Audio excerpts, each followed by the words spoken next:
Muy bien, vamos adelante. Acá. Presidenta, buenos días. Soy Teremora Guillén, corresponsal de Grupo Intermedia, al que pertenecen el Canal 44 de Ciudad Juárez, Chihuahua, el 33 de Tijuana, Baja California y el 66 de Mexicali. Tengo dos preguntas. Primero, en casos concretos de Baja California y Chihuahua, en donde Grupo Intermedia tiene canales de televisión y con el propósito de apoyar las acciones del gobierno federal, ¿cuántos albergues se tienen contemplados y cómo se tiene garantizado el abasto de alimentos, de electricidad, agua y contarán con calefacción ante las inclemencias del tiempo? Y estos albergues, ¿qué capacidad van a tener? A ver si me presentan a ver si está la presentación que hizo Rosicela el día que presentaron aquí los centros de atención que le llamamos.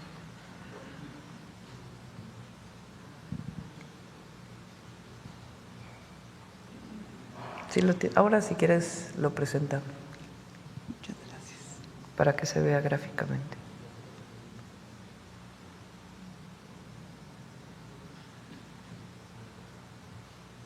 Si quieres vamos con la siguiente y ahora… La siguiente pregunta, Presidenta, al ser considerados los cárteles como organizaciones terroristas, ¿se entiende que persona u organización vinculado directa o indirectamente con algún cártel está bajo investigación directa, esté donde esté, por parte del gobierno estadounidense? En el pasado se calificó a figuras como Rafa Márquez o el cantante Julián Álvarez en la lista negra del Departamento del Tesoro estadounidense. ¿Qué medidas tomará el Gobierno de México ante futuros casos como estos, Presidenta? Todavía no está el decreto que firma el presidente Trump. Establece un periodo para el análisis de, en caso de que definieran a una organización como terrorista, cuál sería y sus consecuencias de esta definición. Nosotros tenemos un equipo de abogados que está haciendo el análisis por las implicaciones diversas que pudiera tener. ¿Qué estamos haciendo para combatir a estas organizaciones delictivas? Porque el tema aquí no es si estamos…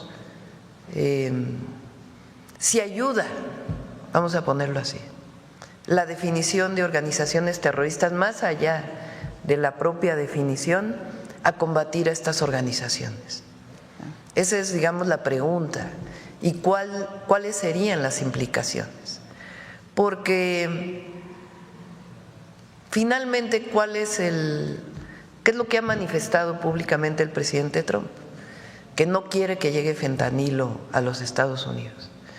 Pues nosotros no solo no queremos que llegue fentanilo a Estados Unidos, sino no queremos que llegue a ningún lado.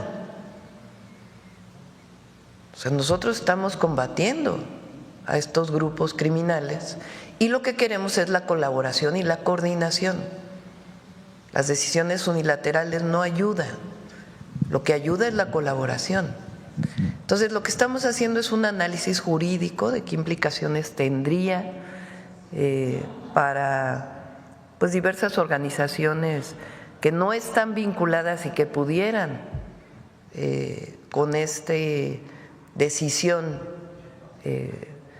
generar un problema económico, digamos, y en todo caso hacerle un planteamiento a Estados Unidos, que es lo que estamos trabajando, de cómo colaborar juntos, cómo coordinarnos para disminuir la violencia en México, evitar el tráfico de armas de Estados Unidos a México y al mismo tiempo pues evitar que llegue esta droga a los Estados Unidos o a cualquier joven de cualquier lugar del mundo.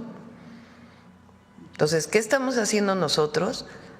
La campaña contra el fentanilo, el trabajo del Gabinete de Seguridad, que es muy importante, la incautación histórica que se ha hecho de esta droga y otras drogas como las metanfetaminas y otras drogas, Y el planteamiento es la coordinación, la colaboración en el ámbito del respeto mutuo y el respeto a nuestras soberanías.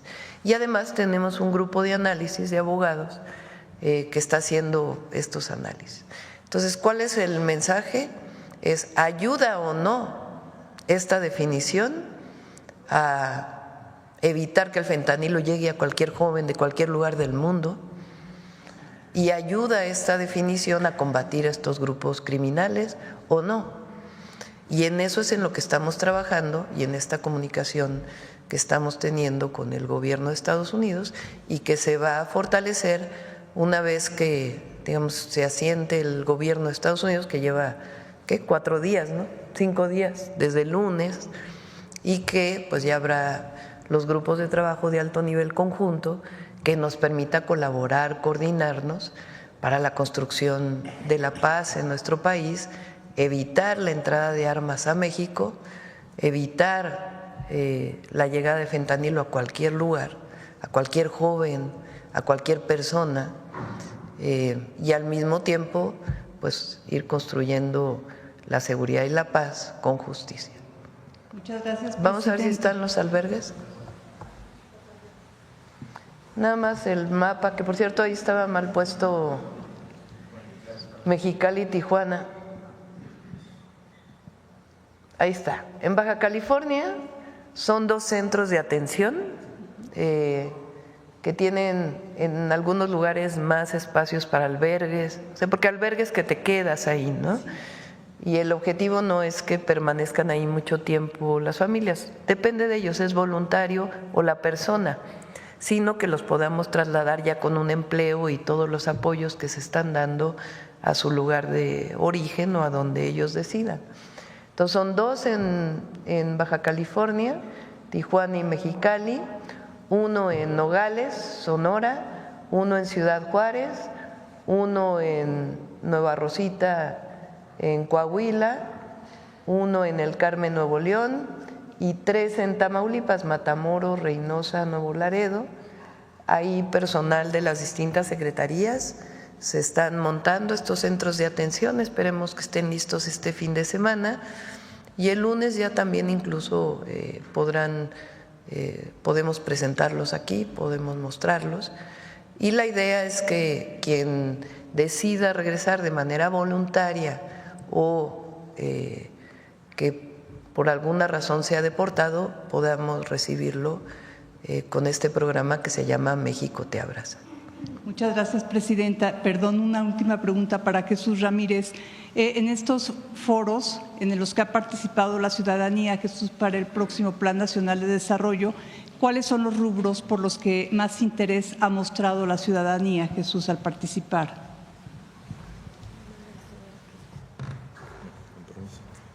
Sí, bueno, hay ya no lo mostré en ahorro de tiempo, pero por ejemplo el foro indígena, participaron los 68 pueblos, el foro fueron cerca de 4,000 personas, entre representantes de las comunidades, las autoridades de las comunidades, los consejeros de los pueblos, además de delegaciones de diferentes regiones que acudieron por motu propio y por su pie a participar. Entonces, en el caso de los pueblos indígenas se desbordó porque además en cada uno de los 57 foros hubo una mesa dedicada a los pueblos indígenas para que la perspectiva de cada uno de los temas de energía, de proyectos de infraestructura, en materia de propuestas económicas, en fin, todos los aspectos que aborda el Plan Nacional de Desarrollo, estuviera el punto de vista de los pueblos originarios.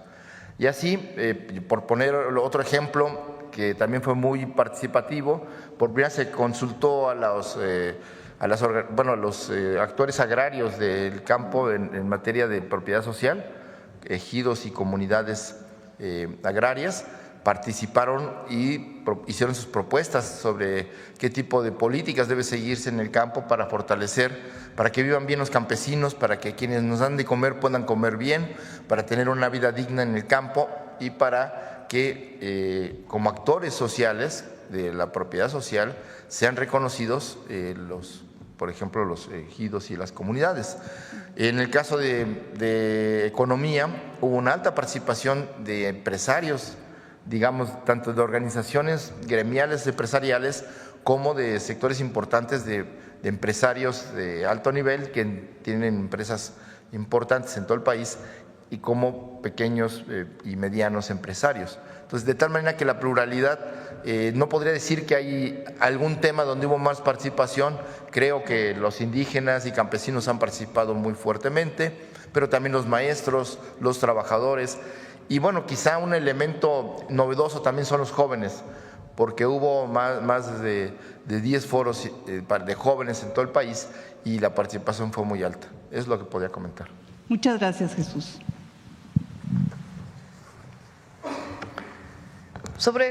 Me quedé con sobre este tema que preguntaste de catalogar a algún grupo criminal como terrorista. Nosotros consideramos que no ayuda,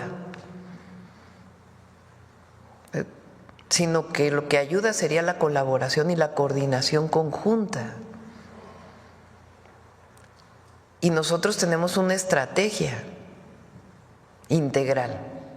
Y en esa estrategia integral puede haber colaboración y coordinación. Ahora, es importante también lo que hemos estado manifestando. El asunto del consumo del fentanilo no solo es un asunto de grupos criminales, es un asunto también de salud pública y de atención a la causa. ¿Por qué hay consumo de fentanilo en los Estados Unidos y no aquí, en los niveles? Y ahí lo hemos manifestado, aquí hay un apoyo familiar, cosa que no ocurre de la misma manera en Estados Unidos. Y además nosotros hemos hecho esta campaña, a ver si la ponemos, Pau, otra vez, la campaña que está hoy en medios de comunicación y en muchos lugares. Y lo que queremos pues es la construcción de la paz, evitar el tráfico de armas de Estados Unidos a México y que el fentanilo no llegue a ningún lugar, ni en México, ni en Estados Unidos, ni en ningún lugar del mundo. Gracias. Gracias. A ver si ponemos la…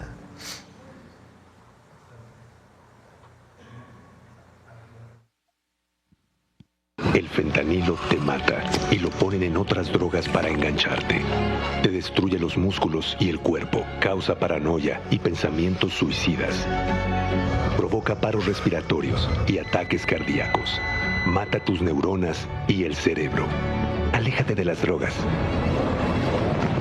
Elige ser feliz. Si necesitas ayuda, llama a la línea de la vida, 800-911-2000. Gobierno de México. Adelante. Muchas gracias, Presidenta. Buenos días. Luis Ángel Marín, de la cadena Radio Resultados. Sobre el tema, primero, preguntarle a Jesús, hablaba Jesús de pues que el foro del tema de las comunidades indígenas y afromexicanas había sido los más concurridos. Preguntarle si las propuestas, ¿hay alguna que hable acerca del respeto a las tradiciones, a los dialectos, a las lenguas, pero sin dejar de que haya progreso en las comunidades? No sé si hubo un tema que tenga que ver con eso, sería mi primera pregunta. Esta idea de que el progreso va en contra o por encima, vamos a ponerlo así, de las comunidades indígenas, nosotros no estamos de acuerdo con ellos. Esta idea de hace mucho tiempo de que el progreso tenía que ver con dejar de ser una comunidad originaria, y no, pues nosotros hablamos de progreso con justicia, y la justicia tiene que ver con la recuperación, el reconocimiento de los pueblos originarios y de los pueblos indígenas. ¿Qué sería? No seríamos lo que somos como país si no fuera por las culturas originarias. Entonces, cuando hay una obra en algún lugar, ¿qué es lo que se hace? Una consulta. Ayer comentábamos que uno de las experiencias muy reveladoras de cómo la Cuarta Transformación trabaja de una manera distinta es la presa del Zapotillo, en Jalisco. Es una presa que estuvo la obra abandonada durante mucho tiempo y que era importante para llevar agua a la zona metropolitana de Guadalajara y a las comunidades cercanas. ¿Qué se hacía antes? Pues con la represión se movía a las comunidades, muchas de ellas que iban a ser inundadas por una presa. ¿Qué se hizo ahora? Se trabajó con las comunidades, se logró una innovación tecnológica en la cortina de una presa que hoy tiene ventanas para evitar las inundaciones. Se logró un plan de justicia con todas las comunidades, reconociendo su origen, sus necesidades, su cultura, todo. Entonces, esta visión de que el progreso va por encima de las comunidades es una visión muy antigua con la que no estamos de acuerdo. Muchas gracias, Presidenta. No sé si quieres agregar algo. Gracias. Sí, nada más abonando lo que dice la Presidenta, que creo me parece importante. Hay quienes piensan que defender el maíz, que defender las culturas, defender las formas de vestir o los textiles, las aportaciones estéticas de los pueblos, la visión de los pueblos, su lengua, son elementos del pasado. Yo creo que hay que pensar que la modernidad tiene que ver también con la historia y con el origen cultural de los pueblos, y que la modernidad es justo reconocer ese origen y potenciarlo hacia el futuro, pues a través de las nuevas tecnologías, a través del respeto y el reconocimiento de los derechos plenos de los pueblos. Y un elemento central que sí estuvo presente en ese foro fue la defensa y protección de los diferentes maíces nativos de México, no solo como un grano que dio origen a las civilizaciones, que permitió la sobrevivencia y la resistencia de los pueblos, sino como un elemento de alimento para el pueblo de México que, libre de transgénicos, garantiza pues que pueda consumirse de manera segura para alimentar a la gente. Entonces, ese son, junto con la idea del ejercicio presupuestal que van a hacer los pueblos por primera vez en la historia, en 500 años, los pueblos originarios ahora van a tener un presupuesto propio, y eso fue parte del debate, cómo lo garantizar, cómo las autoridades indígenas le van a poner el ejemplo a las autoridades formales de nivel municipal, estatal y federal en el ejercicio democrático de un presupuesto que será vigilado por las asambleas de cada pueblo. Entonces, había un debate de que la obligación moral, el ejemplo que tenían que poner los pueblos que iban a por primera vez recibir este presupuesto, pues era un elemento central de la ética de los pueblos frente al resto de la sociedad, para demostrar que no son un signo de atraso, sino por el contrario, son un elemento que le aporta y enriquece a la sociedad mexicana, y que con la visión del mundo y su arraigo a la tierra, pues permiten también una visión de futuro para la nación. Gracias. Gracias, sí, muy importante siempre respetar la esencia de nuestras culturas, de la par del progreso. Presidente, en otro tema, la Cámara de Diputados está hablando de reajustar el presupuesto 2025 por el tema de la llegada de migrantes. ¿Ya se ha hablado en qué rubro sería el ajuste? No es necesario. Está contemplado en presupuestos para alguna emergencia. O sea, hay una partida presupuestal para alguna emergencia, y entre ello puede ser la consideración de centros de atención, de albergues. Entonces, no es necesaria ninguna modificación. ¿Se quedará tal cual el presupuesto 2025? Sí. Muy bien. Presidente, en otro tema pues relacionado con lo que ha pasado con Donald Trump, hay reacciones a nivel mundial. En el foro de Davos, ayer el Ministerio de China hablaba de lo complicado que sería una guerra comercial. Decían que nadie gana en una guerra comercial. Y el día de ayer, la directora general de la OMC, Ngozi Okonjo, hablaba también de esto, que es complicado, que una guerra comercial tendría consecuencias catastróficas para el crecimiento mundial. ¿Cuál sería su comentario al respecto? Pues yo no veo una guerra comercial. Bueno, esto en referencia a lo que pretende Donald Trump con Canadá, con México, con China también. Bueno, ayer habló de otra manera de México, por cierto. Sí, ya cambió un poco, afortunadamente, sí, el tema. Ahí sí habló de eso, gracias. Sí. Bueno, el presidente Trump tiene su visión del uso de los aranceles. tanto económica como frente a una negociación con un país. En el caso de México, lo que hay pues es colaboración, cooperación, coordinación con respeto a nuestras soberanías en todos los temas, en el tema de migración que les interesa a ellos, y además nosotros tenemos una estrategia desde que entramos al gobierno que es un avance, una continuación con algunas cosas nuevas de la estrategia de migración que siguió el presidente Andrés Manuel López Obrador, siempre con acuerdos con Estados Unidos, en su momento con el presidente Trump en su primer periodo, después con el presidente Biden, y ahora nosotros en este diálogo pues con los acuerdos que tengan que tomarse, y además nuestra propia definición en el tema de seguridad, también la coordinación, la colaboración en el marco de nuestras soberanías, pero siempre buscando pues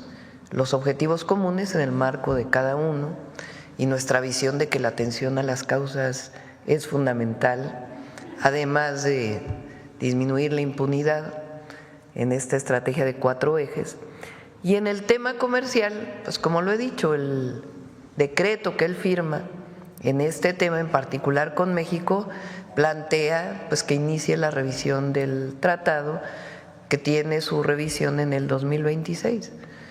Entonces, por eso creo que ha sido bueno el planteamiento que hemos hecho de que veamos las cosas con calma y que tengamos esta comunicación estrecha con el gobierno de Estados Unidos, que cada vez será pues más establecida de manera, digamos, institucional, formal, con la nueva administración, y que se está dando y que se va a seguir dando. Ayer el Wall Street Journal publicaba algo acerca de que Trump estaba presionando con los aranceles porque quería adelantar las negociaciones del TEMEC. No sé, ¿usted tiene algún comentario sobre esto? ¿México estaría preparado para sentarse a negociar en caso de que se adelante? Y si también esto es posible dentro de lo establecido ya en el TEMEC, Presidenta. Muchas gracias. Pues está para el 2026 y el decreto que firmó el presidente Trump lo ratifica. Entonces, en el momento en que se establezca la relación entre el secretario de Economía y el secretario de Comercio de los Estados Unidos para poder iniciar pláticas, pues en ese momento iniciaremos pláticas. Pero la opinión que dio el presidente Trump en Davos sobre México, pues habla de la relación comercial que hay entre México y Estados Unidos, que es muy importante. Y el propio tratado. Gracias. Acá. Hola, buenos días, Presidenta. José Leveña, de Publimetro. Ayer no sé si pudo ver que Elon Musk reposteó un mensaje en el que se vincula a Carlos Slim con el narco. Parece que últimamente todo lo que tiene que ver con México está vinculado con el narco, y el sufijo narco es narcopresidente, narcopresidenta, narcoempresario. Me gustaría saber su opinión sobre esto que está pasando, de que se vale todo en redes sociales y se hacen acusaciones al aire, y esto puede repercutir también en el valor de las empresas en México. Primero, es falso. No hay ninguna investigación contra el empresario Carlos Slim o sus empresas. Entonces, ¿de dónde sacan eso? Segundo, México es un país grandioso y no vamos a permitir que se le etiquete, que se asocie a México con el tema del narcotráfico, como han querido ponerlo en muchas de las series. Entonces, estamos avanzando en la estrategia de seguridad, pero México es un país grandioso. Somos una potencia cultural. Nuestras familias son solidarias, nuestros pueblos son originarios y solidarios. Se recupera la grandeza de México. Y por eso este himno migrante me gustó mucho, porque es el legado de grandeza lo que tenemos. Pues México además es la 12ª economía del mundo. Aquí se produce una gran cantidad de vehículos, se produce desde la producción primaria hasta los servicios. Ayer presentó Josefina que aumentó casi en 8% el turismo en el cierre del 2024 frente al año anterior. Y muchos de los que vienen a México son ciudadanos estadounidenses que vienen a gozar de la grandeza de nuestro país, de sus playas. En la Ciudad de México ha aumentado muchísimo el turismo. Entonces, México es un país grandioso y tenemos que estar muy orgullosos. Y este asunto de que en una red social se ponga una palomita, un corazón a algo que es falso, pues no ayuda. Entonces, y aquí también hay muy buenos empresarios en México y empresarias que invierten todos los días en nuestro país. Entonces, no estamos de acuerdo con eso. Y la defensa de México siempre, de quienes somos, y además, repetimos, es falso, tan es falso, pues que no hay ninguna investigación en ningún lugar del mundo. Por otro lado, en el tema también de las persecuciones, como usted ha comentado que en Nuevo León hay problemas con la Fiscalía, últimamente se está haciendo una persecución política a Alejandra Morales, que se presentó como candidata al municipio de San Nicolás de los Garza por Movimiento Ciudadano. Hoy se la trata de vincular a proceso y se trató de aplicarle prisión preventiva y solo no se le ha aplicado por el hecho de estar embarazada. Me gustaría saber su opinión sobre el uso de las fiscalías en temas políticos. Se la acusa por violencia política. Las fiscalías tienen que hacer investigaciones con base a pruebas,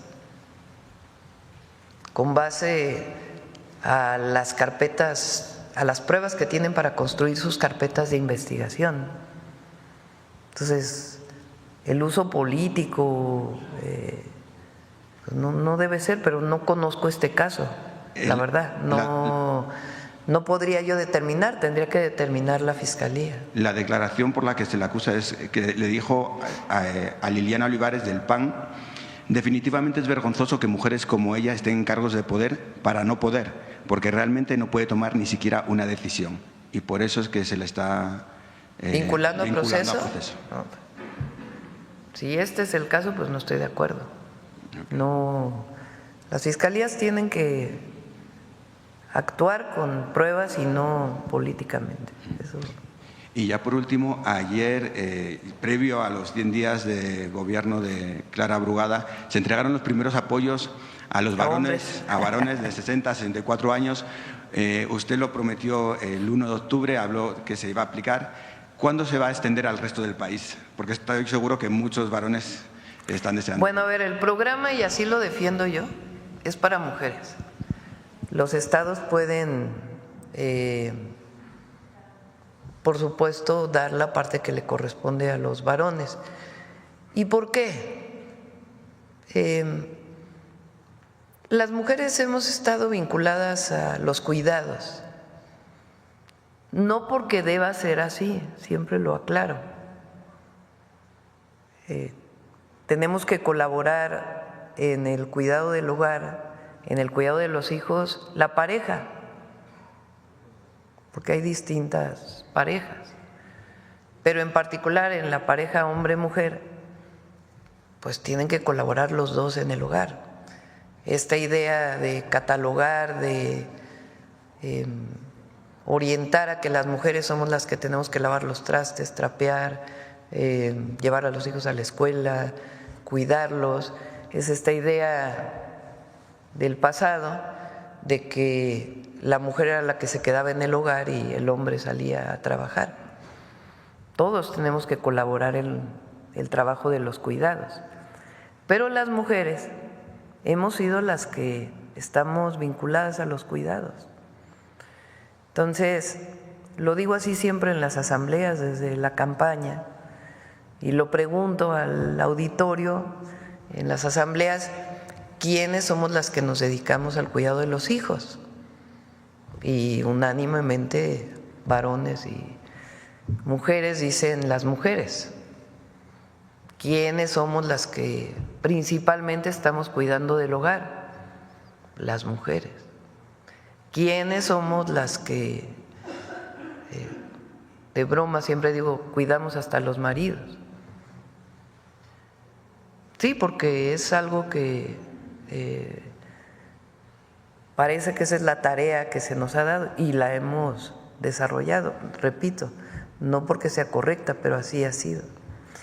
Entonces, el apoyo que estamos dando, el apoyo de Mujeres Bienestar de 60 a 64, tiene que ver con el reconocimiento de ese trabajo, porque es un trabajo no remunerado, es un trabajo que muchas veces está asociado a dobles o triples jornadas para la mujer, y entonces es un reconocimiento a ese trabajo que hemos hecho las mujeres. Y además permite que las mujeres tengan un apoyo económico que a veces no tienen porque esperan que la pareja le dé el recurso para poder tener sus propios gastos. Y en este caso, aunque es poco recurso, pues es para ellas, para que ellas decidan en qué lo utilizan directamente.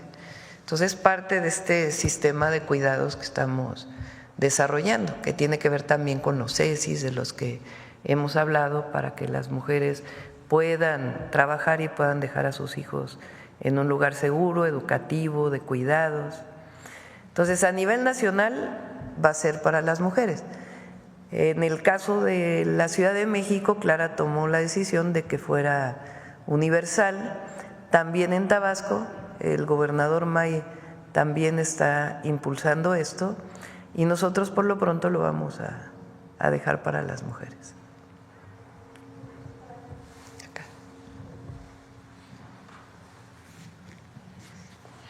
Muy buenos días, doctora Janet Galindo, de Grupo Transmedia La Chispa. Primeramente, quisiera saber, en cuanto a este Plan Nacional de Desarrollo, en torno a la participación de los jóvenes, ¿qué porcentaje aproximadamente fue la participación de los jóvenes? Y también en los foros que se llevaron a cabo en cuanto a las escuelas, tengo entendido que también estuvieron participando padres de familia. ¿Cuáles han sido las mayores demandas por estas personas, jóvenes y padres? Gracias. Bueno, fue muy fuerte y muy alta la participación de jóvenes, tanto de zonas rurales como de las ciudades. Y bueno, pues las demandas van desde la educación, mejorar el proceso de educación. Se habló mucho del tema de la construcción de la paz, del tema de adicciones, que es un tema que preocupa porque pues las nuevas sustancias o las formas en las que las nuevas drogas están entrando a las escuelas, pero también a los procesos de trabajo, pues están afectando ya a sectores del campo como de la ciudad. Y al mismo tiempo, bueno, pues hay demandas de promover mayor acercamiento a la cultura, contra el centralismo cultural que luego las capitales de los estados tienen, de acercar la cultura a todas las regiones, de también tomar en cuenta lo que se hace, el trabajo, la creatividad de los jóvenes que no tienen forma de darse a conocer más allá de las redes. Entonces también buscar formas de promoción cultural, de formación y de exposición de sus trabajos, más o menos, y temas de deporte, que pues apertura más de espacios públicos, de lograr que haya una infraestructura pues suficiente para hacer deporte, para poder también convivir y hacer de los espacios públicos y deportivos pues espacios donde se promueva la salud, el buen vivir y la comida sana. En algún momento dado, en cuanto a la recuperación de la cultura, y se ha pedido recuperación también en las escuelas de lenguas maternas, de lenguas indígenas también. Bueno, en el Eso caso de también los pueblos originarios, Ajá. ya hay una universidad de Sí, los ya de pueblos y de Milpalta. las lenguas. Está el INALI, que promueve, digamos, el conocimiento y, digamos, la publicación de diccionarios y del conocimiento de la lengua, la promoción de la misma. Pero por supuesto que una preocupación de los pueblos es que la lengua materna se habla desde niños, porque hay pueblos que han perdido la lengua por resultado del racismo, del colonialismo interno, donde se castigaba a quien hablaba una lengua distinta al castellano. Entonces, ahora vivimos fenómenos muy distintos, por ejemplo, de personas de la comunidad maya que hablan maya, pero hablan inglés, pero no hablan castellano. Entonces, producto de las migraciones. Entonces, ya hay fenómenos que sí, hay una petición de que se promueva la educación desde la primaria con lengua, y que también en la universidad, pues una de las opciones de aprendizaje de la lengua no sea solo el inglés, sino una lengua originaria. Entonces, sí hay esta reflexión y estas propuestas para fortalecer las lenguas maternas originarias de México. Ok, muchísimas gracias, Presidenta. Pues en otro tema, ayer el Comité de Evaluación del Poder Judicial de la Federación informó que no acatará el fallo del Tribunal Electoral, y así también está pidiendo pues la intervención de la Suprema Corte de Justicia. Nos gustaría saber su opinión en torno a este tema, Presidenta, perdón. Doctora. Sí. Claudia. Doctora, Presidenta.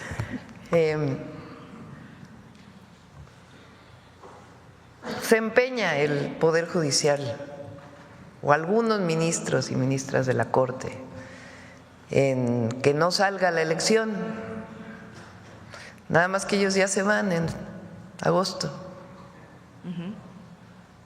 Ahora, ¿qué pienso?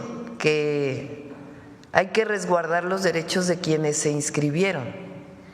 Digamos, ya el Tribunal Electoral definirá qué procede en el caso de esta negativa. A nosotros nos parece realmente absurdo, porque ¿por qué abren esa es la pregunta? Abren la convocatoria, nombran a su comité, ponen reglas, porque los amparos pues supuestamente ya venían, ¿no? Y a la mitad del proceso lo cierran. Hay que preguntarse por qué, a quién afectan.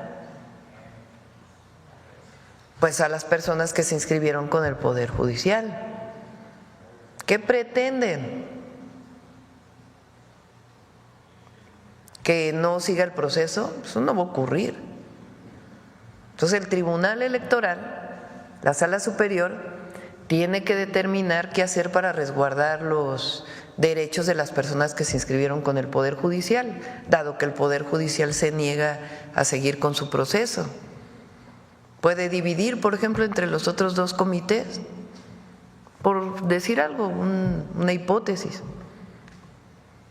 para la evaluación de las personas que se inscribieron ahí. Pero el Tribunal Electoral tiene que determinar las sanciones a la Corte y al mismo tiempo resguardar los derechos, para que después no digan que el proceso tiene problemas porque no se resguardaron los derechos de los que se inscribieron con el Poder Judicial. Ahora, el 1 de junio va a haber elección. Eso lo determinó el pueblo de México, ya está en la Constitución. Hoy leía uno de estos comentócratas que decía, para que se mejore la relación con Estados Unidos, que yo no veo que esté mala la relación, para que se mejore la relación, que se suspenda la elección al Poder Judicial. ¿Y qué tiene que ver las peras con las manzanas? Entonces, va a haber elección porque está en la Constitución, porque así lo decidió el pueblo de México, y porque va muy bien el comité del Poder Ejecutivo, que por cierto, a las 3 mujeres del comité del Poder Ejecutivo, todo mi reconocimiento, porque, como les había dicho, el doctor Quijano tuvo un problema de salud, recientemente tuvo un problema de salud también no grave el doctor Saldívar, y las 3 mujeres siguen ahí trabajando. Entonces todo mi reconocimiento porque han hecho un trabajo extraordinario y ellas ya van a determinar, ellos y ellas, quiénes van a quedar el 31 de enero. El Poder Legislativo también va avanzando muy bien. El Poder Judicial, pues que el tribunal diga, porque quedan pocos días, de una vez que resuelva qué va a ocurrir para salvaguardar los derechos de quienes se inscribieron en el Poder Judicial y luego no digan que tiene problemas todo el proceso porque no se resguardaron los derechos. Entonces, que resuelva y a lo mejor los otros 2 comités pueden ayudar. Y ya sobre los ministros y ministra de la Corte que no quieren, pues digo ya, lo bueno es que ya en agosto ya deja su espacio para que entre un nuevo Poder Judicial elegido por el pueblo de México. Muchísimas gracias. Y en otro tema, no sé si nos pudiera comentar o profundizar un poquito más sobre la llamada que tuvo ayer con el presidente de Brasil, con Lula da Silva, cuáles fueron los temas de mayor trascendencia. Muchísimas Hablamos gracias. Él hizo la llamada y agradezco mucho. El presidente Lula es pues un hombre extraordinario que es un símbolo no solamente de Brasil y la lucha progresista, sino también de América Latina. Entonces hablamos de la situación actual, se solidarizó con las y los mexicanos que viven en Estados Unidos, a lo cual le agradecí, y platicamos un poco de cómo veíamos la CELAC. La CELAC es pues una unión de todos los países de América Latina y el Caribe que toma decisiones por consenso. En marzo deja a la presidenta Xiomara la presidencia y entra el presidente Petro, de cómo fortalecer esta organización, nuestra solidaridad con Panamá. Hablamos de varios de estos temas y también de temas bilaterales, educativos, culturales, de la relación con Brasil. Me invitó a que asistiera a Brasil, le dije que pues ya le agradecía muchísimo y ya lo veríamos, y también pues evidentemente la invitación a que pudiera venir el presidente Lula, pero ya lo iremos viendo. Gracias.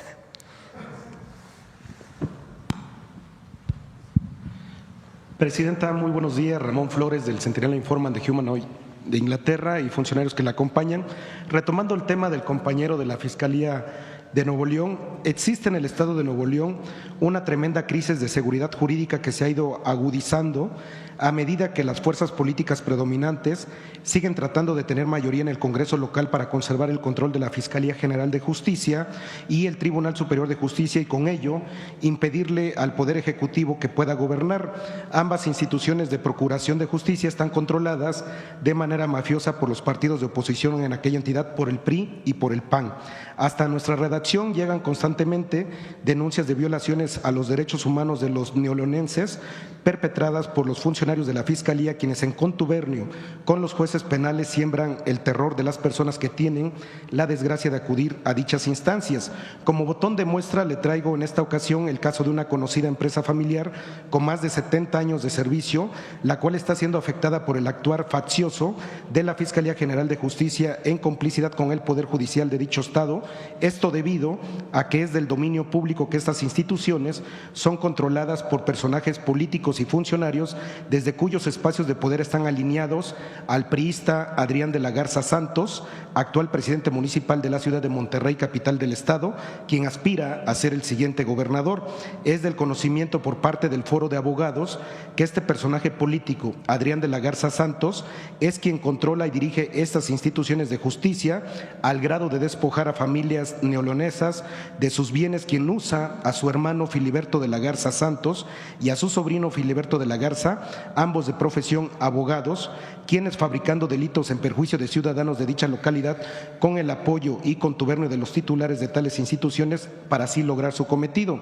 Tenemos documentado, ahorita le voy a pasar todos los documentos a Paulina, que un asunto de carácter mercantil suscitado entre dos hermanos que disputan derechos societarios de la empresa, Adrián de la Garza, el presidente municipal, así como su hermano y sobrino, contra todo derecho, lo convirtieron en un asunto penal, acusando a uno de los hermanos de cometer el supuesto delito de despojo de la empresa familiar, siendo que dicho hermano es dueño del 50% de la empresa.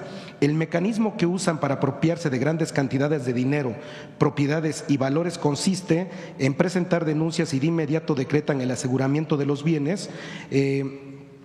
Quienes, se los conceden son los jueces penales, Presidenta. El caso que le acabo de presentar es conocido ya por la gente de Nuevo León, porque además en esa trama se encuentra involucrado un licenciado de nombre Jorge Alejandro Treviño Garza, personaje conocido en el medio porque ha defraudado a varios empresarios. Señora Presidenta, la gente de Nuevo León le agradece que haya retomado la reforma que propuso el presidente Andrés Manuel López Obrador en materia judicial y están felices de que el primer domingo de junio van a votar a los jueces para que impartan justicia al pueblo y también esperan ansiosos que pronto se pueda reformar a las fiscalías para que el pueblo las elija, porque fíjese usted, Presidenta, que en Nuevo León al fiscal interino lo nombró exactamente Adrián de la Garza y creemos que con la elección de fiscales vamos a avanzar mucho mejor en la procuración de justicia. Este sentir de inseguridad jurídica lo resienten también muchos empresarios que tienen la mala suerte de tener simpatías por otras corrientes políticas o ideológicas porque tienen intereses opuestos al grupo dominante de Adrián de la Garza. Señora Presidenta, ¿qué opina de lo que está pasando en el estado de Nuevo León en estas dos instituciones entre la Fiscalía y el Tribunal Superior de Justicia? Cuando estuve recientemente en Nuevo León, dije en mi discurso, acostumbro decir lo mismo, que no tendría por qué politizarse un asunto de seguridad y justicia, más allá de las denuncias que haces, que en todo caso se tienen que analizar. No ha podido ser nombrado un fiscal, entonces hay un fiscal interino. Y hay muy poca coordinación entre la Fiscalía y la Fuerza Civil de Nuevo León. ¿En qué se traduce eso? Pues que han aumentado los homicidios. ¿Y qué le interesa al pueblo de Nuevo León? Pues la seguridad y la justicia. Entonces debería de haber coordinación para garantizar la seguridad y la justicia, más allá de la disputa política que hay en Nuevo León, que en todo caso es a la decide la gente, por quién vota en su momento en la elección. Pero el fiscal interino que esté ahora, si es que no hay acuerdo ahí entre las fuerzas políticas para nombrar un fiscal o una fiscal, pues tienen que dedicarse a su tarea de hacer carpetas de investigación para garantizar la paz y la seguridad. Y tiene que coordinarse, aunque no esté de acuerdo y sea de otro partido político, con el Ejecutivo para garantizar la paz y la seguridad en Nuevo León. Y ahí la coordinación con el Gabinete de Seguridad siempre está. Pero esta disputa de que entre estas fuerzas políticas, pues que lo dejen para el día de la elección, y si son servidores públicos que se pongan a hacer su trabajo, todos. Presidenta, sobre este mismo tema, estas personas que están siendo afectadas por la Fiscalía y el Tribunal Superior de Justicia podrían ser apoyadas por su secretaria de Gobernación y su Consejería Jurídica para que ya no sufran más injusticias? Sí, Presidenta. que se acerquen a Atención Ciudadana. Ok, ahorita le paso también los datos Sí. a Paulina. Gracias. Presidenta, también sobre otro tema, nosotros estuvimos en Washington, el compañero y un servidor, estuvimos cubriendo la toma de protesta de Donald Trump y del presidente Donald Trump, y muchos colectivos se nos acercaron y, si usted me lo permite, le mandan una carta porque dice así: Presidenta Claudia Sheinbaum Pardo, Presidenta de los Estados Unidos Mexicanos, estimadísima doctora Sheinbaum, los mexicanos en Estados Unidos nos dirigimos a usted con el más profundo respeto y consideración como ciudadanos mexicanos, preocupados por la situación de nuestros compatriotas. El DGT demanda la revisión de su anterior revisión que él demandó renegociar durante el sexenio del presidente López Obrador, siendo el mismo quien supervisó y aprobó el lenguaje final. Hoy de nuevo demanda ¿El qué, perdón? Sobre el TEMEC. Es lo que están, sí. Lo que pasa es que no lo traducí, perdón. Y entonces dicen que la relación comercial entre México y Estados Unidos ha sido históricamente significativa. México es hoy el socio comercial número 1 de Estados Unidos desde la fundación de Hoy los mexicanos en Estados Unidos contribuimos con aproximadamente $4 trillones anualmente al Producto Interno Bruto estadounidense, de un total de 35 trillones anuales. Además, las remesas que se envían a México alcanzan hoy los 73 billones de dólares, y hoy es solo una parte de nuestra participación a la economía mexicana. La carta es un poco extensa, pero nada más me voy a enfocar en la pregunta que los migrantes le quieren realizar a usted, Presidenta, porque están muy preocupados por las deportaciones, ¿no? Pero ellos dicen que los dos países, y con el respeto que usted me merece a su investidura, lo voy a plantear como ellos me lo dijeron, que los dos países están muy ingratos con las personas, que Estados Unidos se beneficia de ellos con su mano de obra y México se beneficia con las remesas, pero que cuando ellos los expulsan o los deportan de Estados Unidos, no los dejan acceder a sus cuentas bancarias, no los dejan acceder a sus bienes muebles que ya tienen allá, y literal los tiran a México sin un solo centavo, con una mano adelante y otra atrás, como ellos me lo dijeron. Dice: ¿qué puede hacer sus funcionarios, Presidenta, para que se sientan a dialogar con los funcionarios de Estados Unidos y les digan que por lo menos, pues si ya los deportaron, que les den acceso a sus cuentas bancarias y que les den permiso, o que las cosas que ellos tienen en sus viviendas, que las puedan tener en sus manos? ¿Qué les podría decir a los hermanos tienen migrantes? razón, son de ellos. Entonces, es parte del trabajo que se hace, y además por eso los abogados y todo el fortalecimiento de los abogados en los consulados, para que desde allá se pueda hacer todo el proceso jurídico para, en un caso así, pues que puedan recuperar lo que es de ellos, que es producto de su trabajo. Y por eso el reconocimiento que hacemos de las y los migrantes, de las y los mexicanos que están en Estados Unidos.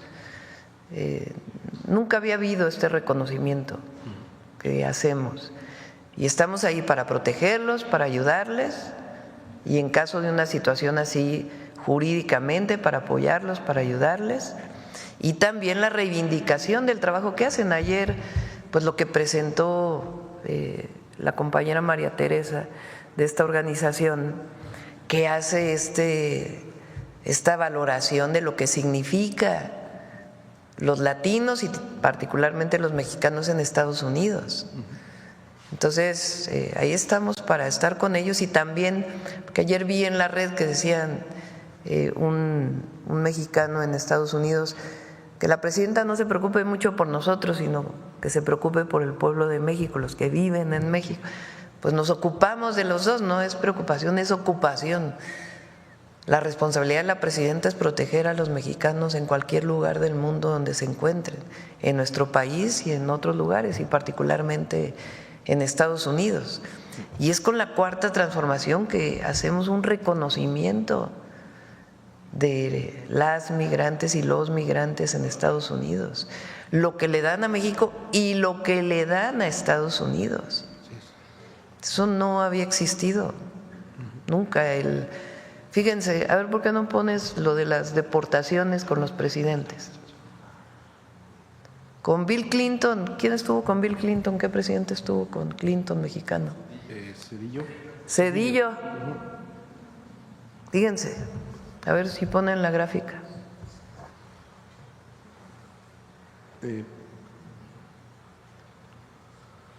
Demócrata. Sí.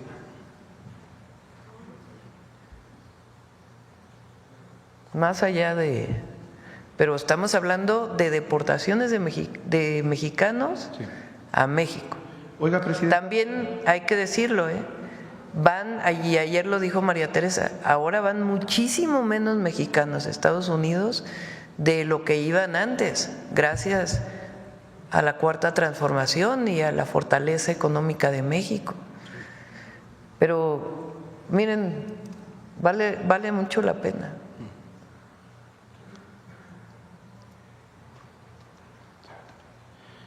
Presidenta, mientras está la imagen, me dejaría enseñarle una imagen de la Casa Blanca que está publicando en estos momentos, donde están criminalizando prácticamente a nuestros hermanos migrantes mexicanos y son menores de edad. ¿Me permite acercarle para que Lo vemos ahorita, ¿Sí? si quiere. Ok. Ahorita le pido Sí, porque están encadenados de manos y de pies Bueno, y que son ver. menores de edad, Por eso hay que ver de qué se trata, porque pero es de la Casa Blanca. hay que Lo ver acabo de ahorita de qué se trata. poner. Ok. Ahorita lo revisamos. Sí. Sí.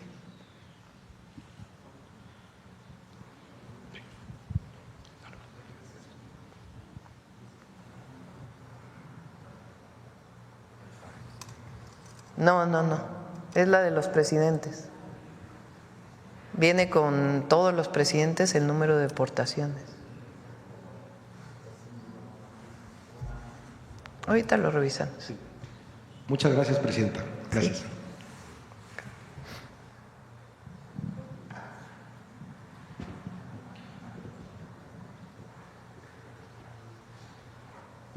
Ahí está, mira.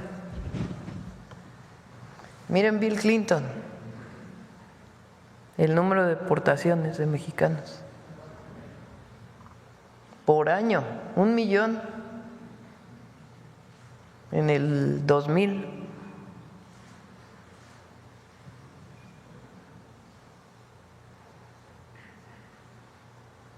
Son 181,000 de los números más bajos, porque ya no llegan más y además solo la comparación, que es importante. ¿Qué dijo Cedillo entonces de los mexicanos? Llegan 2,000 diarios. 2,000 diarios. Entonces es muy fácil también para los partidos de oposición. Trataron de firmar un desplegado con todos los partidos en la Cámara de Diputados. Se negó el PAN y el PRI a firmar con los otros partidos. Ellos sacaron sus propios comunicados, pero el otro día les dije que les iba a enseñar algo. Se los voy a enseñar. A ver, pongan el libro.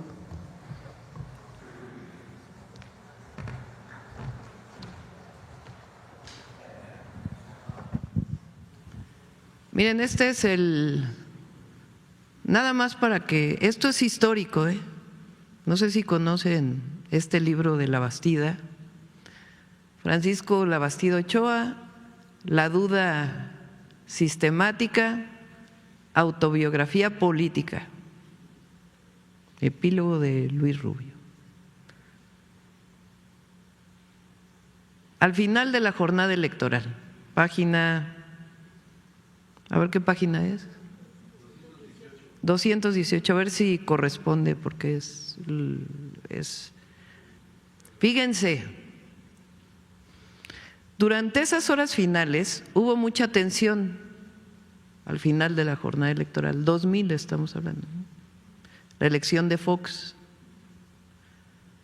Me enteré de que el presidente Cedillo estaba grabando un mensaje. Le hablé y no me tomó la llamada. Líbano Sáenz sí me llamó, en parte para conocer cómo iba todo y en parte para disfrazar lo que Cedillo planeaba hacer. Cuando estaba iniciando mi discurso, la transmisión se interrumpió para pasar el mensaje del presidente Zedillo. Como resulta lógico, he reflexionado mucho sobre los hechos.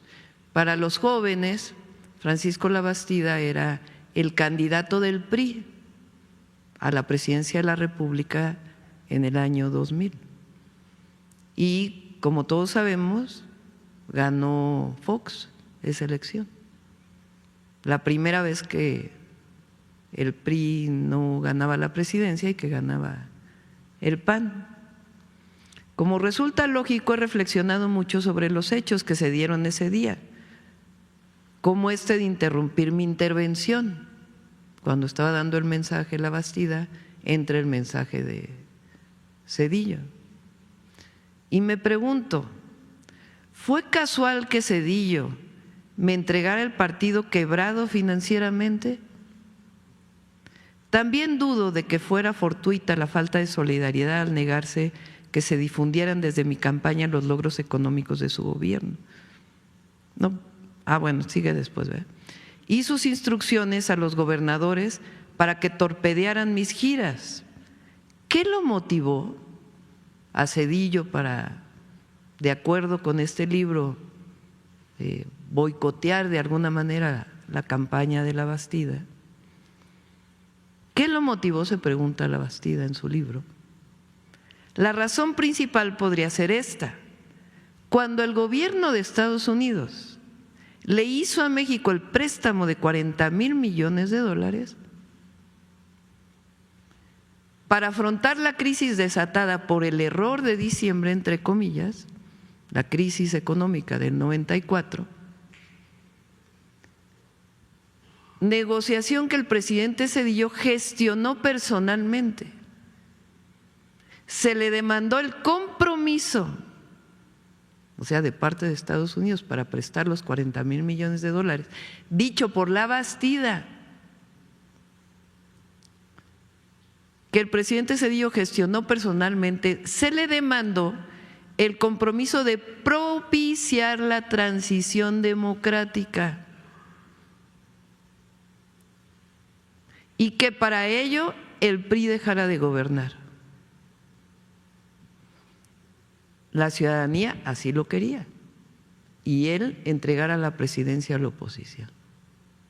No sé si lo conocía.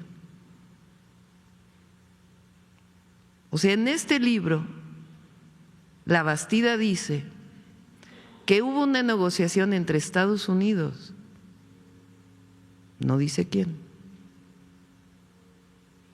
y Zedillo, de manera personal, para que a cambio del préstamo de los $40,000 millones para sortear la crisis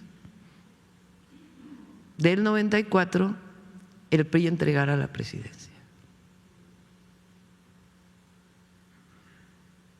Por eso les digo que sí han cambiado las cosas. Nosotros defendemos la soberanía en coordinación, colaboración, y va a salir bien, pero siempre en la defensa de la democracia. Para todos aquellos que hablan de autoritarismo, la oposición, de la democracia. ¿Qué es la democracia? El gobierno del pueblo. Hay cosas que son básicas, de principios. El gobierno del pueblo, por el pueblo y para el pueblo, la defensa de la democracia y la soberanía. Y lo digo por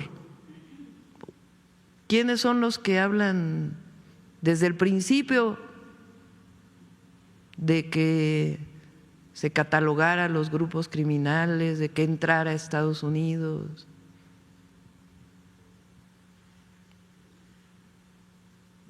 ¿Y quiénes son los que negociaron?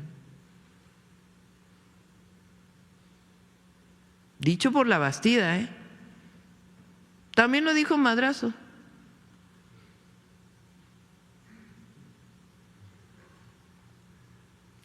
Se negoció alternancia con Estados Unidos, Roberto Madrazo. 2015.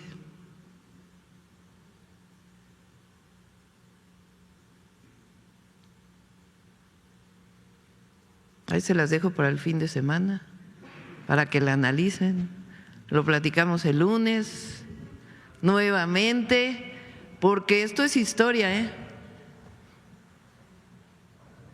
Esto es cómo se establece la relación con un país y otro, y a quién se representa. Gracias, presidenta. Marco Antonio Olvera, del periódico digital Hidalgo News y del canal de YouTube México News World. El tema obviamente es sobre pues, todas las andanzas y declaraciones que ha hecho el presidente Donald Trump. Yo le quiero preguntar sobre el tema de las armerías. En Estados Unidos hay 64.747 tiendas de armas.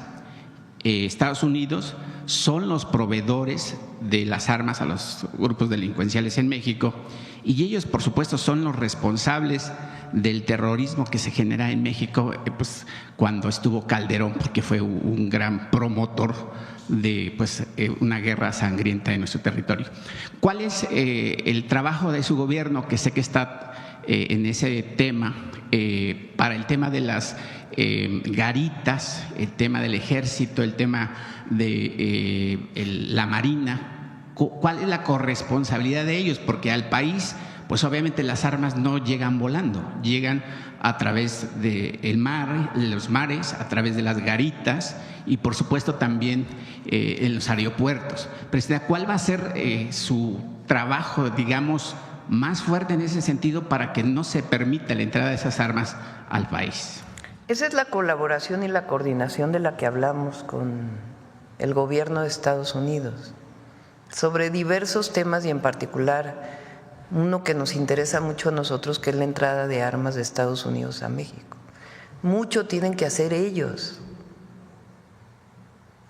para evitar que esas armas entren a México.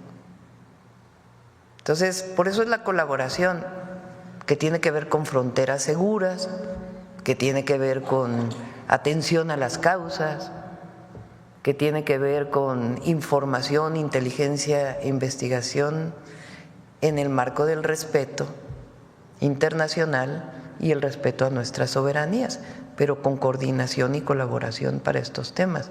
Lo relevante aquí es lo que determinó el Departamento de Justicia de Estados Unidos, si mal no recuerdo, el 8 de enero, que reconoce que en efecto las armas incautadas a grupos criminales en México vienen de Estados Unidos.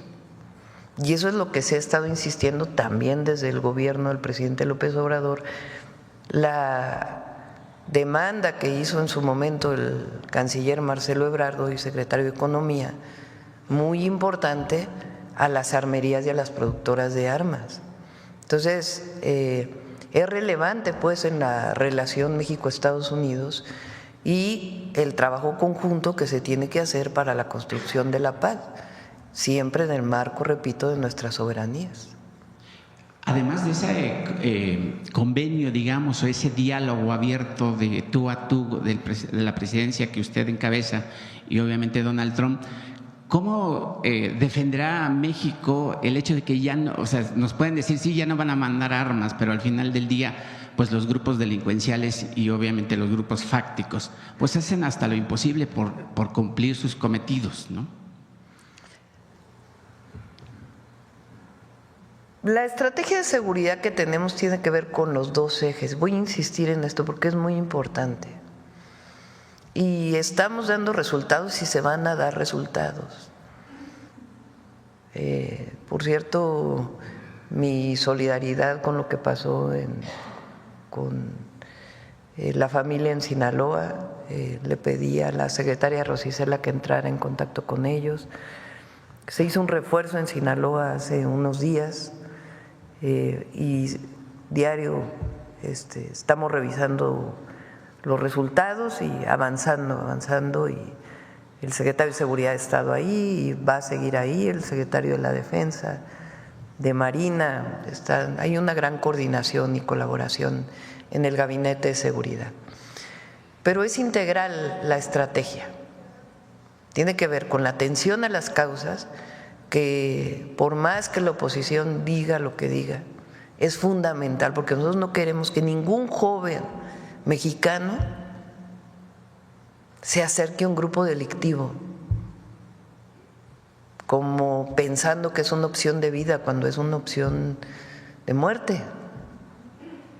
¿Y cómo se hace eso?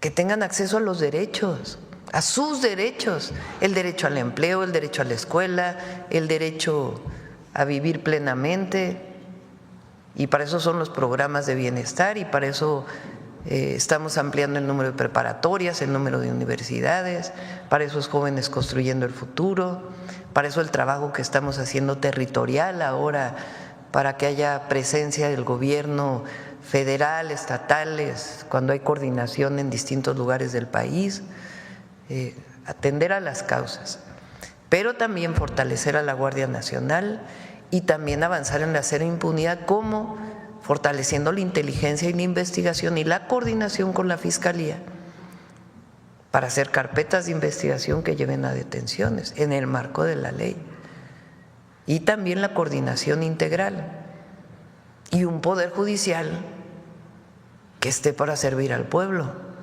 y para servir a la construcción de la paz y la seguridad. Entonces, una estrategia integral, y en esta estrategia hay colaboración, toda la vida ha habido. Con el presidente López Obrador también había coordinación de alto nivel, con respeto a nuestras soberanías, con el gobierno de Estados Unidos.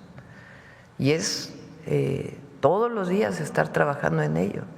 Y la economía también. La economía de México hoy amaneció mejor todavía el peso. 20.20 centavos. Entonces es de todos los días, todo el gabinete hace su trabajo todos los días.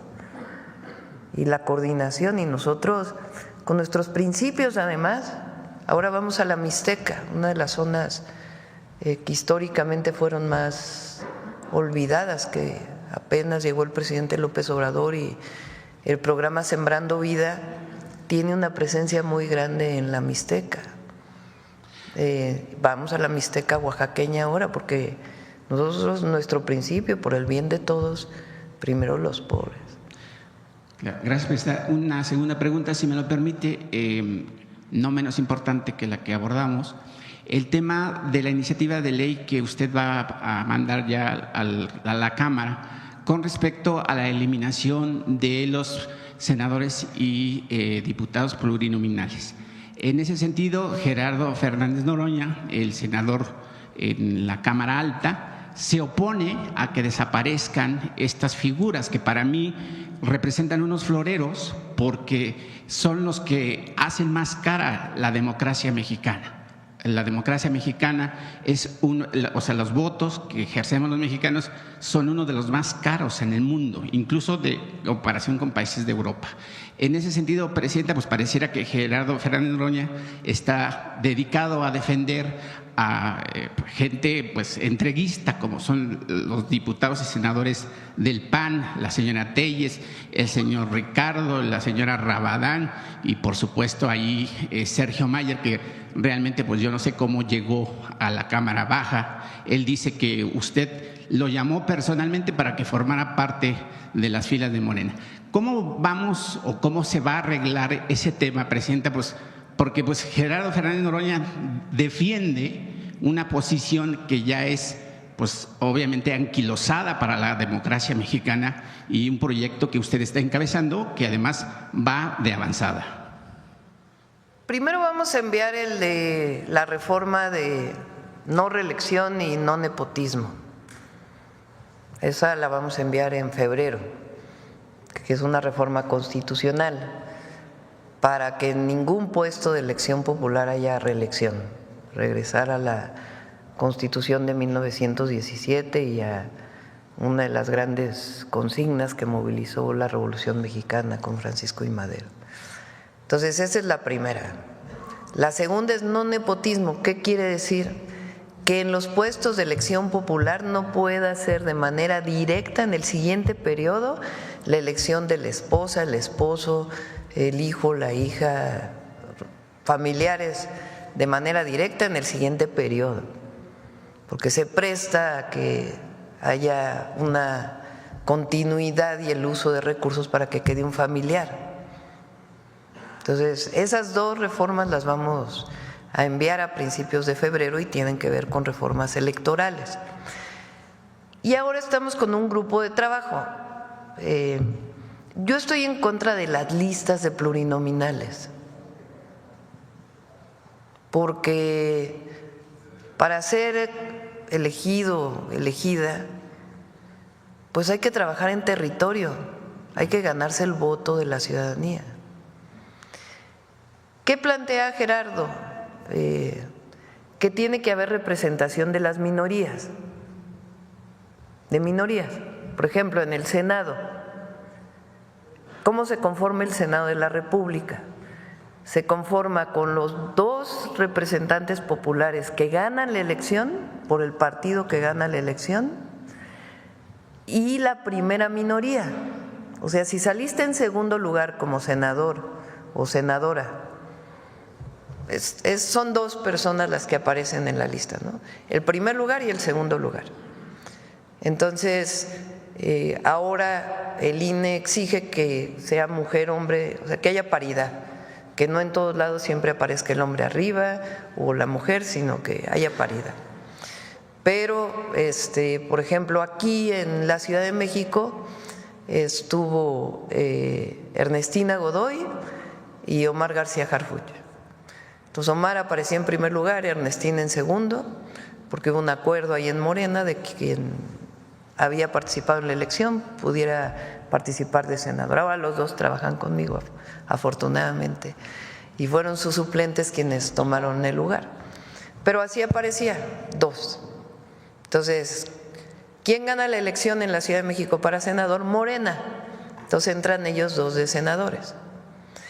Pero también entró la primera senadora de la oposición que ganó en segundo lugar,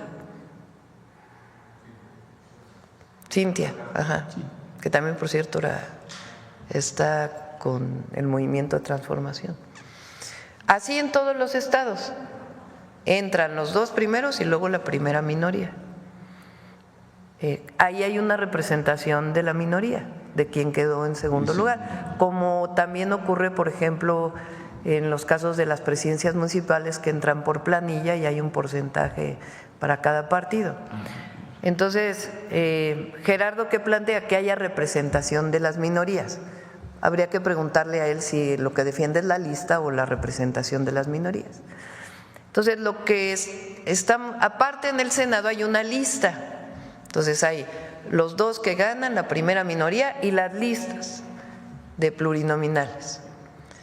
En el caso de la Cámara de Diputados, son 300 diputados y diputadas elegidos directamente por el pueblo, quienes ganan su distrito, y luego hay listas de plurinominales por circunscripción que depende, está establecido en la Ley de Procedimientos e Instituciones Electorales, quiénes son los que entran de la lista por circunscripción. Entonces, lo que yo planteo es que esas listas desaparezcan y que en todo caso se encuentre un esquema de representación de las minorías similar, por ejemplo, a la del Senado. Igual, por ejemplo, en la Ciudad de México, en el Congreso de la Ciudad de México entran algunos que quedaron en segundo lugar, pero que se vayan a elección, que se vayan a recorrer las calles, que se vayan a recorrer los poblados, los ejidos, las comunidades, a ganar el voto popular, a que la gente los conozca y que no sea parte pues de estas listas de los partidos que se hacen, pues que es de acuerdo a lo que decidan. Cada partido tiene su forma de elegirlos. Morena, por ejemplo, muchos son de tómbola, de los militantes, pero es mejor pues que haya una representación de las minorías distintas y que sean menos. También no se necesitan 500 diputados. Y además se reduciría el gasto. Reduciría el gasto y también la revisión del gasto de los partidos políticos, del subsidio que se da a los partidos y también de cuánto cuestan las elecciones. Entonces, para hacer esta propuesta ya más integral, ahí estamos conformando un grupo de trabajo nosotros, que permita pues hacer una propuesta donde haya representación de minorías, pero que se vayan a territorio, a ganar el voto del pueblo y no las listas. Entonces habría que preguntarle a Gerardo si defiende las listas o defiende la representación de minorías. Rapidísimo, Presidenta. Pareciera que Donald Trump recibió su primer revés a nivel internacional, ya que ayer una fuente del gobierno británico declara al diario de Telegram que obviamente el Reino Unido o su gobierno va a respetar el hecho de que el Golfo de México siga siendo el Golfo de México. Obviamente usted ha insistido en que siga siendo el Golfo de México porque pues además no es un capricho, es una cosa que está establecida desde hace siglos. ¿Qué opinión le merece esa respuesta del gobierno del Reino Unido al diario británico? Pues es el nombre internacional y por eso digo hay que remitirnos a los decretos, porque el decreto que hace el presidente Trump es para nombrarle a su plataforma continental. Pero es a la plataforma continental de Estados Unidos que él pide que se llame Golfo de América, no a todo el Golfo. Entonces también pues hay que poner todo en su justo término. Ya nos vamos a cerrar con Suave Patria y ahí les dejamos el libro ahí de la Bastida para que lo platiquen, lo comenten, lo discutan, lo debatan. ¿Qué pasó en el año 2000 en México? La famosa transición. Sí.